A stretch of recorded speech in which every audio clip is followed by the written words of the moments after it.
প্রতি বছর সৌদি আরবে হজ পালন করেন ২০ লাখের বেশি মুসল্লি।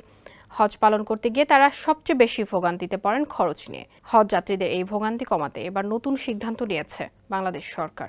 এবছর সাধারণ হজ প্যাকেজের খরচ সরকারিভাবে ১,০৪,১৭৮ টাকা এবং বেসরকারিভাবে ৮২,৮১৮ টাকা কমানো হয়েছে। শনিবার সকালে রাজধানী ওসমানী মিলনায়তনে হজ যাত্রী প্রশিক্ষণ ২০২৪-এর উদ্বোধনী অনুষ্ঠানে এ তথ্য জানান ধর্মমন্ত্রী মোহাম্মদ ফরিদুল হক খান।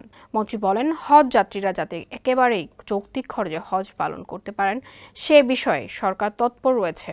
যাত্রীদের নিবন্ধন থেকে শুরু করে দাপ্তরিক যে প্রক্রিয়াগুলো আরও কিভাবে সহজ করা যায় এ বিষয়ে কাজ চলছে। যমুনায় চলছে ডাবল খুশি অফার। এই ঈদে যমুনার পণ্য কিনলেন তো জিতলেন।